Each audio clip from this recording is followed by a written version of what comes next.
Livre Pour bien mourir. Méthode du bienheureux de Montfort. Introduction. Allons, mes chers amis, allons en paradis. Quoi qu'on gagne en ces lieux, le paradis vaut mieux. Pour bien mourir, bien souffrir. Souffrir avec murmure, c'est souffrir en démon. C'est à Dieu faire injure, c'est attaquer son nom. Le travail d'une année, quoique très excellent, ne vaut pas la journée d'un malade content. L'homme bien sage embrasse à chaque heure sa croix. Dieu lui donne une grâce proportionnée au poids. Si le mal vous irrite, dites « Dieu soit béni, quel bonheur !» Quel mérite, si vous souffrez ainsi. Un peu de patience, votre mal passera, mais votre récompense jamais ne finira. Préface de l'éditeur. Le bienheureux de Montfort fut un admirable apôtre de la Vierge et de Jésus crucifié. Nul ne le contestera. Mais que, précisément à cause de cela, à cause de son sens profond des réalités, il ait été en même temps un extraordinaire apôtre de la mort, voilà ce qu'on oublie trop.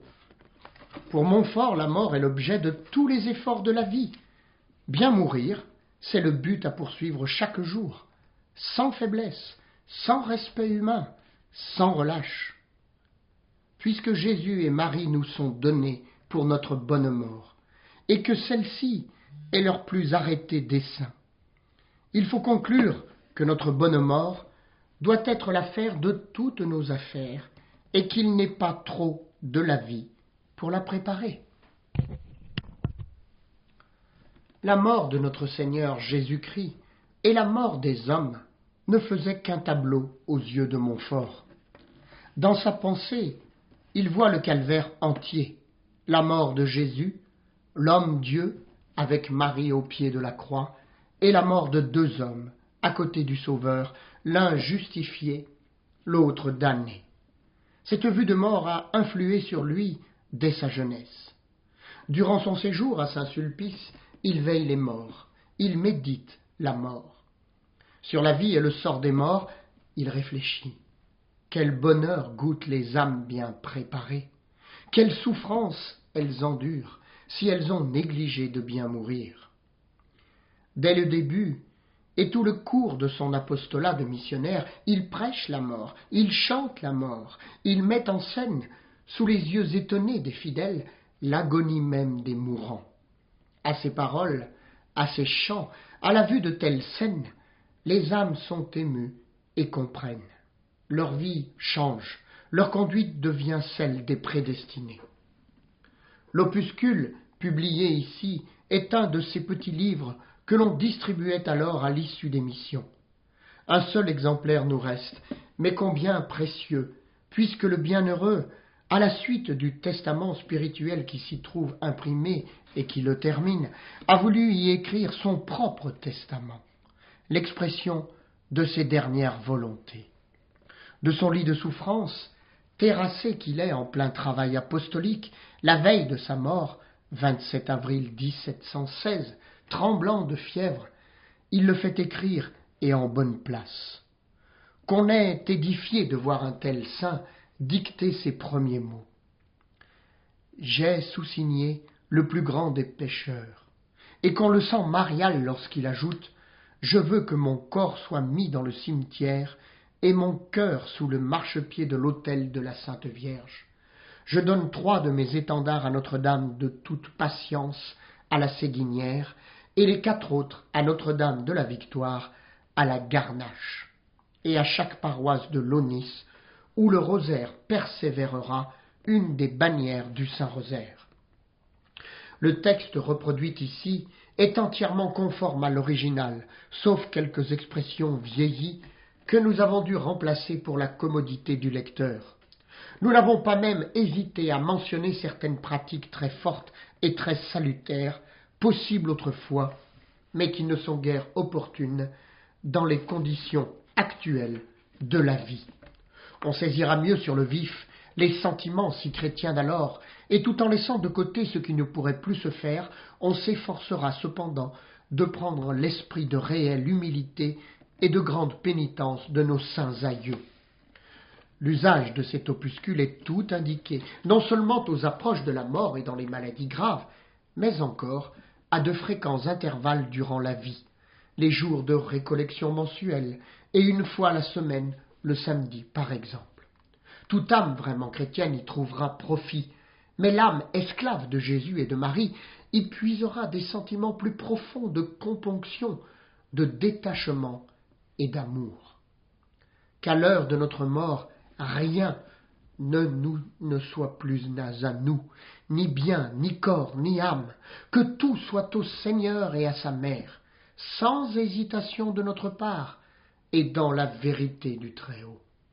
Alors, ce sera l'entrée dans la vie, et notre court et pénible passage sur la terre sera remplacé par la stabilité définitive et glorieuse du paradis. Premier chapitre, dispositions pour bien mourir. Premier point, dispositions éloignées. Pensez tous les jours à la mort, qui est certaine, qui est proche, qui est trompeuse, qui est terrible, qui est cruelle, qui est semblable à la vie. Bien vivre, éviter le péché mortel et véniel de propos délibérés, attaquer sa passion dominante, aimer la croix, fréquenter les sacrements, pratiquer l'oraison et l'obéissance, avoir une grande dévotion à la Sainte Vierge, faire de bonne heure son testament, faire dire les messes avant sa mort, faire son dit testament en bonne forme, rendre les biens mal acquis, payer ses dettes, se rendre fidèle à quelques pratiques des saints pour penser à la mort et s'y préparer, en se couchant, se mettre en la posture d'un mort, manger à chaque repas un morceau de pain pour nourrir les vers qui mangeront le corps, regarder les maladies comme les compagnes de la mort, avoir une tête de mort dans sa chambre et méditer ce qu'elle a été, ce qu'elle a fait, dit et pensé, ce qu'elle est, ce qu'elle sera, et réfléchir sur soi, se faire sa chasse et son tombeau, et les baiser tous les jours. Deuxième point, disposition prochaine. Souffrir patiemment la maladie, parce que Dieu nous l'envoie, parce qu'elle nous pourra tirer d'exil, parce qu'elle nous fait expier nos péchés. Croire fermement qu'on en mourra. Recevoir les 3 sacrements de pénitence, d'Eucharistie et d'extrême onction, de bonne heure et plutôt que les amis et parents ne voudront, avec contrition, humilité et reconnaissance, avec ferveur. Se choisir 2 bons amis pour éloigner de la chambre les parents, amis et personnes inutiles, pour vous exciter à produire des actes de foi, d'espérance et de charité, pour vous faire recevoir les sacrements, pour vous soutenir dans vos tentations. Résister aux tentations du démon, à la tentation d'infidélité, en disant simplement « credo in Deum » ou « je crois ce que croit l'Église catholique », à la tentation du désespoir, en s'appuyant des mérites infinis de notre Seigneur et de l'intercession toute puissante de Marie, à la tentation d'impatience, en regardant les souffrances de Jésus-Christ, les récompenses promises, les tourments de l'autre vie, la grièveté de ses péchés, à la tentation de vaine gloire et de présomption, par la vue de ses péchés passés, dans leur nombre et leur grièveté, par le regard de la sainteté infinie de Dieu. Aux tentations des amis intéressés et des parents, en les éloignant de soi le plus qu'on peut, ne prenant point de part à leurs larmes naturelles, à leurs conseils intéressés, à leurs assurances trompeuses. Dernier point. Disposition dernière. Pardonnez de bon cœur, à l'exemple de Jésus-Christ, à tous ses ennemis. Demandez pardon à ceux qu'on a offensés et qu'on a fait offenser Dieu. Remettre son esprit entre les mains de Dieu par les mains de Marie. Rendre son corps à la terre et agréer qu'il soit mangé des vers. Prier Dieu pour soi et pour les autres. Recommander tous ses proches et ses amis à la très sainte Vierge. Exhorter toute sa famille à la véritable dévotion à la très sainte Vierge. Renouveler les promesses du Saint Baptême et dire adieu à toutes les créatures d'ici-bas. Remercier la miséricorde infinie de Dieu dans ses bienfaits et s'y appuyer uniquement. Adorer les jugements de Dieu sur soi, quels qu'ils soient. S'offrir à la justice de Dieu en union de Jésus-Christ, en quelque lieu qu'elle nous mette, pourvu que nous puissions y aimer Dieu. Désirer ardemment la jouissance de Jésus-Christ et de son royaume. Se faire dire les prières des agonisants et y répondre, et se faire lire la passion de Jésus-Christ, ou l'oraison que fit ce bon maître avant sa mort, rapportée au chapitre 17 de l'Évangile selon saint Jean. Réciter, si on peut, le psaume Laetatus sum in isque dicta sunt et le Magnificat. Enfin, en union de Jésus et de Marie, sans embarras d'aucune affaire, sans autre compagnie que celle de ses deux amis, attendre avec joie l'heureuse heure de la mort, disant souvent Jésus, Marie, Joseph, pour gagner les indulgences des confréries dont on fait partie, baisant son crucifix, regardant l'image de la Sainte Vierge, se signant de la croix et jetant de l'eau bénite sur son lit. Ces dispositions dernières sont à renouveler assez souvent, selon que le permet l'état du malade. Deuxième chapitre, oraison pour les 7 onctions de l'extrême onction. D'abord, aux yeux. Montrez doux Jésus, je vous prie, par les larmes que vous avez versées de vos yeux et par celles de Marie, votre Sainte Mère, d'effacer les péchés que j'ai commis par le dérèglement de mes yeux, afin qu'ayant achevé la course de ma vie, je puisse voir la beauté de votre divin visage qui fait le paradis de mes regards. Deuxièmement, aux oreilles.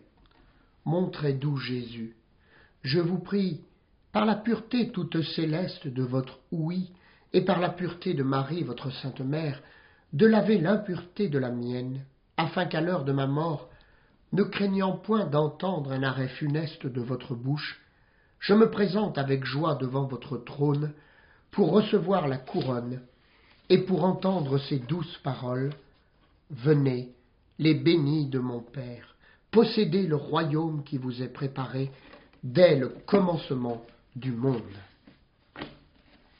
Troisièmement, aux narines, montrez doux Jésus, je vous prie, par la douce odeur de vos vertus et de celle de Marie, et par la patience avec laquelle vous avez souffert de la puanteur du calvaire pour me délivrer de celle de l'enfer, de me pardonner les péchés que j'ai commis par ma délicatesse et par les dépenses superflues que j'ai faites pour contenter mon odorat, afin qu'à l'heure de ma mort, rien ne m'empêche de vous dire « Attirez-moi à vous, nous courons à l'odeur de vos parfums. »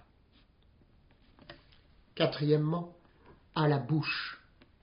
Montrez doux Jésus, je vous prie, par la puissante vertu des paroles sacrées qui sont sorties de votre bouche et de celle de Marie, votre Sainte Mère, de me pardonner l'intempérance de la mienne et l'incontinence de ma langue, afin que, sortant de cet exil, j'entre avec joie dans le temple de votre gloire pour chanter éternellement vos louanges. Cinquièmement, aux mains, montrez doux Jésus, je vous prie, par les plaies sacrées de vos mains et par la pureté de celle de Marie, votre Sainte Mère, d'anéantir tous les désordres des miennes, afin qu'après mon décès, je puisse vous embrasser très étroitement et m'unir à vous pour jamais. Sixièmement, aux pieds. Mon très doux Jésus, je vous prie, par les plaies sacrées de vos pieds et la sainteté des démarches de Marie, votre Sainte Mère, de me pardonner tous les pas que j'ai faits dans les voies de l'iniquité, afin que mon âme, étant déchargée du poids de ce corps mortel, prenne son vol vers vous, qui êtes son centre et son lieu de repos. Et septièmement, aux reins, mon très doux Jésus, je vous prie, par la douce plaie de votre cœur sacré, par l'innocence de votre très sainte vie et de celle de Marie, votre sainte mère, de me pardonner les excès honteux de ma concupiscence. Faites-moi, s'il vous plaît, un bain de votre sang, en qui seul je mets toute mon espérance. Appliquez-moi le mérite de l'eau qui sortit de votre saint côté pour laver les taches de mon corps et de mon âme, afin qu'étant parfaitement purifié, en sortant de cette misérable captivité, je me trouve heureusement en vous, qui êtes le vrai paradis des délices éternels. Cor mundum crea in me Deus, amplius lavame ab iniquitate mea, et a peccato meo munda me. Troisième chapitre. Les 7 dernières paroles de Jésus-Christ. La première. Mon Père, pardonnez-leur, parce qu'ils ne savent pas ce qu'ils font. Oraison.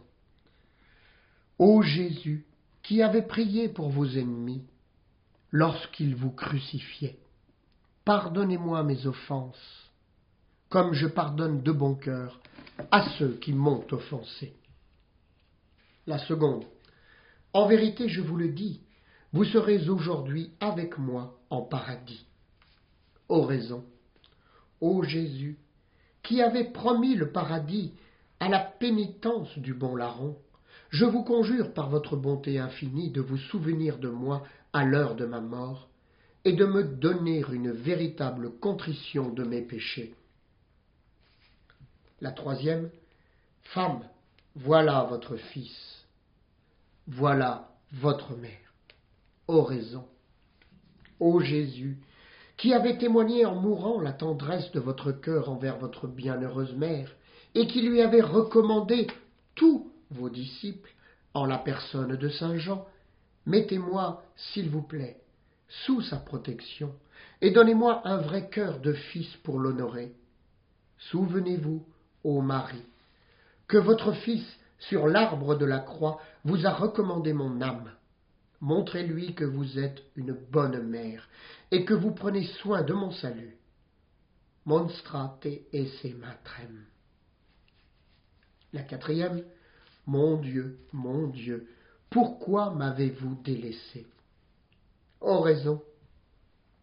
Ô Jésus, qui par un excès d'amour avez bien voulu être délaissé de votre Père, de peur d'abandonner les pécheurs, ne me délaissez point, je vous prie, à l'heure de ma mort, lorsque tout le monde m'abandonnera, vous êtes mon unique refuge. Cachez-moi dans vos plaies, et faites que j'y trouve ma consolation et mon salut. La cinquième. J'ai soif. Oraison. Ô Jésus, qui avez voulu être abreuvé de fiel et de vinaigre, je vous supplie, par votre soif brûlante de la gloire de votre Père et de ma perfection, de réparer toutes mes froideurs passées et d'allumer en mon cœur un ardent désir de vous servir et de vous glorifier éternellement. Ainsi soit-il. La sixième. Tout est consommé. Oraison. Jésus, qui avez entièrement accompli toutes les volontés de votre Père céleste et consommé par votre mort l'ouvrage de notre rédemption, faites-moi la grâce de consommer et d'accomplir parfaitement, avant que je meure, tous les desseins que vous avez sur moi pour votre gloire et pour mon plus grand bien. Et la septième. Mon Père, je remets mon esprit entre vos mains. Oraison, ô Jésus, qui avez remis votre esprit entre les mains de votre Père avant que d'expirer, je vous supplie, par Marie, votre très sainte mère, de recevoir le mien entre les bras de votre miséricorde au dernier soupir de ma vie. Cachez-le dans le tabernacle de votre cœur amoureux, à ce redoutable moment auquel il sera en danger de tomber dans un abîme.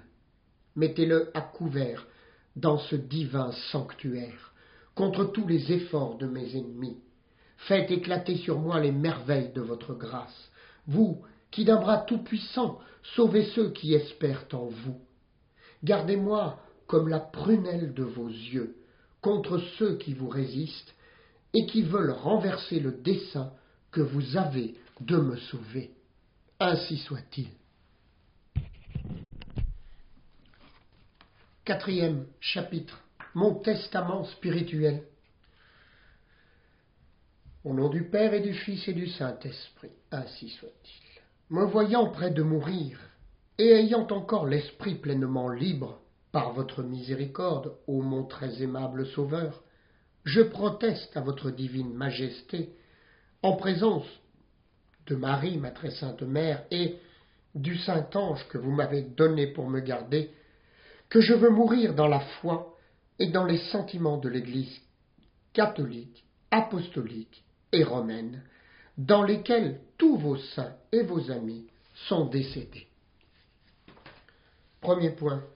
Je crois fermement, mon Dieu, tout ce que vous nous avez révélé, et je renonce dès à présent à toutes les tentations d'infidélité et de désespoir qui me pourraient arriver par la malice du démon ou par la faiblesse de mon esprit. Deuxième point. J'accepte dès maintenant la mort, pour l'amour de vous, non tant pour être délivré des misères de la vie, et pour jouir plutôt de la gloire, que pour accomplir votre sainte volonté. Troisième point. Je me soumets à tout ce qu'il vous plaît que j'endure, soit au corps ou à l'âme, et je vous l'offre en l'union de votre très sainte agonie, pour satisfaire à votre justice et réparer le tort que j'ai fait à votre gloire. Quatrième point. Je renonce désormais au monde, à la chair, à la vie présente, à l'usage des sens, à la compagnie des vivants et à tous les contentements de la nature, parce que vous le voulez ainsi et que je mérite d'en être privé. Cinquième point. J'espère, mon très doux et très miséricordieux Seigneur, que votre bonté me pardonnera mes péchés, car je suis assuré que votre clémence surpasse infiniment la grandeur de mes offenses. C'est donc, ô mon Dieu, sur l'abîme de vos miséricordes infinies et sur les mérites de votre mort, qui est la source de vos bénédictions célestes, que je m'appuie et que j'entends le pardon que vous avez demandé pour moi avec des larmes de sang, et la grâce de me préserver jusqu'à la fin dans votre amour. In te domine speravi, non confundar in aeternum. Sixième point. Ô mon Dieu, mon souverain bien et ma dernière fin, qui m'avait commandé de vous aimer, je proteste, en votre divine présence, de le vouloir faire de tout mon cœur, désirant que mon âme demeure épurée et dégagée de tout autre amour que du vôtre. Je renonce de tout mon pouvoir à tout autre intérêt, et ne veux désormais m'occuper que de vous, ô mon Dieu et mon tout, dans le temps et dans l'éternité. Que, par Marie, je sois tout à vous et tout pour vous, comme vous êtes tout pour moi. Oh, que j'ai de regret de vous avoir aimé si tard et si peu. Sero te amavi, o pulchritudo, tam antiqua, sero amavi. Septième point. Ô ma béatitude, ma lumière, ma vie, je soupire après vous. Je souhaite, avec des ardeurs inexplicables, de me voir un jour uni avec vous, pour vous aimer et glorifier le plus purement et parfaitement qu'il est possible. C'est pourquoi je vous prie, ô le Dieu de mon cœur, que vous tiriez mon âme de la prison de mon corps, et que vous rompiez, s'il vous plaît, les liens qui la tiennent captive, pour la mettre en la liberté de vos enfants, afin qu'elle vous chante éternellement des cantiques d'amour et de bénédiction dans la région des vivants, puisque c'est en cette région, et non en celle des mourants, que je vous louerai et aimerai parfaitement. Placebo Domino in regione vivorum. C'est là, ô mon Dieu, que je vous plairai sans vous déplaire, que je vous contemplerai sans obscurité, que je vous aimerai sans inconstance, et que les devoirs que je vous y rendrai seront sans défaut. Sitivit anima ad Deum fontem vivum, quam dilecta tabernacula tua, Domine virtutum satiabor, cum apparucrit gloria tua. Jusque-là, Seigneur, je n'aurai point de repos, je languirai d'amour, mon cœur me battra sans cesse dans la poitrine. Vous l'avez fait pour vous, il sera toujours agité jusqu'à ce qu'il repose pleinement en vous. 8e point. Ô Père éternel, Père des miséricordes, Père des lumières, de qui descend tout don parfait, je vous rends, par le cœur amoureux de Jésus-Christ, notre Seigneur, en l'union du cœur immaculé de Marie, des actions infinies de grâce pour tous les biens qu'il vous a plu me faire par votre seule bonté, et de tous les moments de ma vie dont j'ai joui si longtemps, et que je remets entre vos mains avec un cœur plein de reconnaissance et d'amour. Je vous remercie de rechef en toute humilité de l'usage que vous m'en avez donné, comme aussi de tous les moments de l'éternité bienheureuse et de tous les biens de la gloire, que j'espère par les mérites des plaies de mon Sauveur, qui me les a acquis avec tant de peine, et j'invite tous les saints et toutes les créatures à vous en louer pour moi. Omnis spiritus laudet Dominum. 9e et dernier point. Hélas, quand je considère le mauvais emploi que j'ai fait de tous ces biens, que je n'ai payé que d'ingratitude, j'en ai une douleur très sensible et un regret extrême de ma mauvaise vie, dont je vous demande très humblement pardon, vous suppliant d'effacer les taches de mon âme avec le sang de votre très cher Fils, et d'oublier mes négligences passées qui m'ont tant de fois retiré des voies de votre Saint-Esprit, frustrant les desseins que votre bonté avait sur moi. N'entrez point, mon Dieu, en jugement contre votre pauvre serviteur, mais puisque vous ne rejetez pas le sacrifice d'un cœur contrit et humilié, accordez-moi cette grâce, faites que je pleure mes offenses pendant ce qui me reste de vie, et que je meure dans l'esprit de pénitence, à l'exemple de tous vos saints. Ô mon Seigneur Jésus, par cette ardente charité qui détacha votre très sainte âme de votre corps sacré, mon cœur blessé d'amour et brisé de douleur, puisse-t-il apaiser votre colère. Ô Vierge sainte, heureuse porte du ciel, donnez-moi une des larmes de votre Fils et un des soupirs de votre cœur percé de douleur au pied de la croix, pour suppléer à ma contrition, et recevez mon âme au nombre de celles qui obtiennent, par votre intercession, le pardon de leurs offenses et la vie éternelle.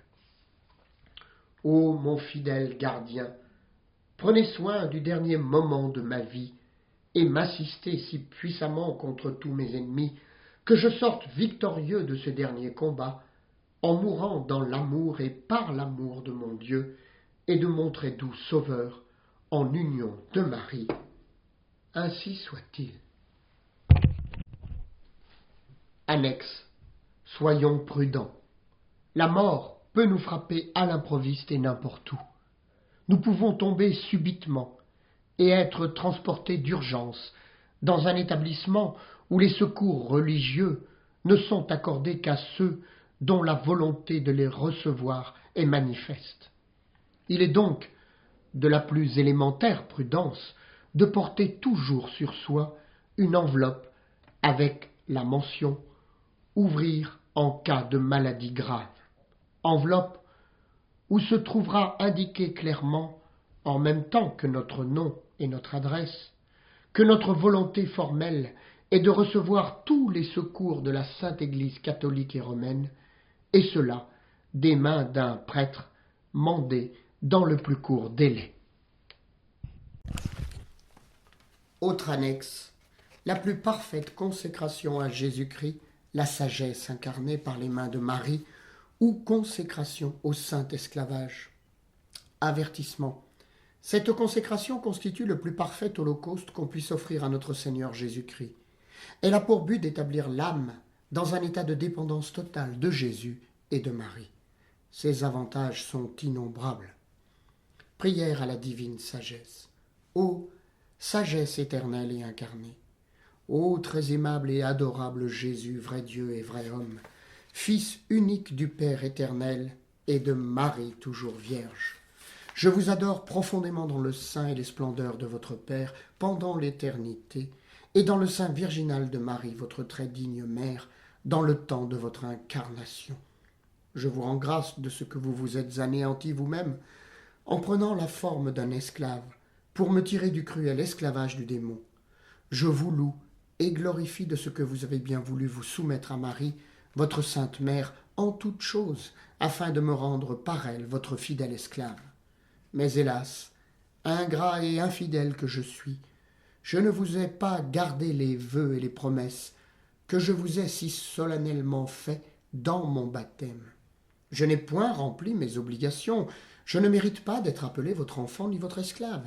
Et, comme il n'y a rien en moi qui ne mérite vos rebuts et votre colère, je n'ose plus par moi-même approcher de votre sainte et auguste majesté.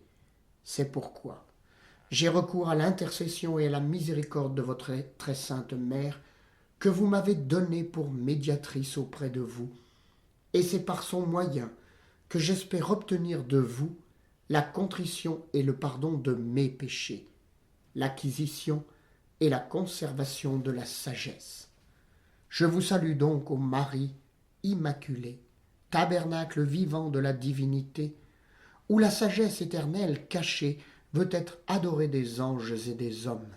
Je vous salue, ô reine du ciel et de la terre, à l'empire de qui tout est soumis, tout ce qui est au-dessous de Dieu.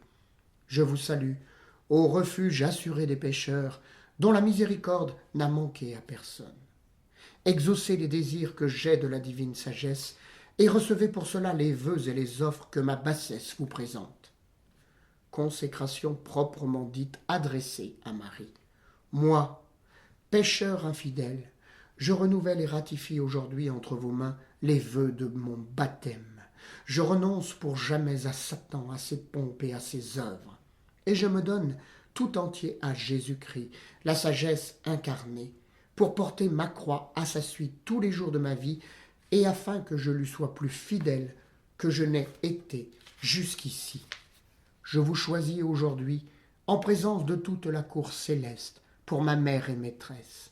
Je vous livre et consacre, en qualité d'esclave, mon corps et mon âme, mes biens intérieurs et extérieurs, et la valeur même de mes bonnes actions passées, présentes et futures, vous laissant un entier et plein droit de disposer de moi et de tout ce qui m'appartient, sans exception, selon votre bon plaisir, à la plus grande gloire de Dieu, dans le temps et l'éternité. Recevez, ô Vierge bénigne, cette petite offrande de mon esclavage, en l'honneur et union de la soumission que la sagesse éternelle a bien voulu avoir à votre maternité, en hommage de la puissance que vous avez tous deux sur ce petit vermisseau et ce misérable pécheur, et en action de grâce, des privilèges dont la Sainte Trinité vous a favorisé. Je proteste que je veux désormais, comme votre véritable esclave, chercher votre honneur et vous obéir en toutes choses. Ô Mère admirable, présentez-moi à votre cher Fils en qualité d'esclave éternel, afin que, m'ayant racheté par vous, il me reçoive par vous. Ô Mère de miséricorde, faites-moi la grâce d'obtenir la vraie sagesse de Dieu et de me mettre pour cela au nombre de ceux que vous aimez, que vous enseignez, que vous conduisez, que vous nourrissez et protégez, comme vos enfants et vos esclaves. Ô Vierge fidèle, rendez-moi en toutes choses un si parfait disciple, imitateur et esclave de la sagesse incarnée, Jésus-Christ votre Fils, que j'arrive, par votre intercession, à votre exemple, à la plénitude de son âge sur la terre et de sa gloire dans les cieux. Ainsi soit-il. Qui potest capere capiat, quis sapiens et intelliget ec. Dernier élément, les joies du paradis. Lorsque je lève les yeux jusque dans ma patrie, je me trouve malheureux d'être dans cette vie. Ôtez-moi de cet exil fâcheux, mon Dieu, je vous en prie. Ave Maria. Vos beautés, ô paradis, sont toutes ravissantes, vos plaisirs sont sans ennui, vos douceurs innocentes, vos beaux jours n'auront jamais de nuit, vos splendeurs sont charmantes. Ave Maria. On n'y ressent plus de maux, d'ennui, ni de tristesse. On jouit de ses travaux, on nage dans l'allégresse. Les plaisirs y sont toujours nouveaux, quoiqu'on les ait sans cesse. Ave Maria. Qui comprendra ce que c'est que cette gloire immense, puisque c'est un grand effet de la toute-puissance, où Dieu, par un merveilleux secret, se donne en récompense. Ave Maria. Ô mon Dieu, quelle douceur d'avoir pour compagnie les martyrs, les confesseurs et l'aimable Marie, de les voir dans toute leur grandeur, sans leur porter envie. Ave Maria. Les saints y sont enivrés d'une joie admirable, d'un torrent de volupté, d'une paix ineffable. En Dieu seul, ils sont tous abîmés, abîme délectable. Ave Maria. Bienheureux de Montfort.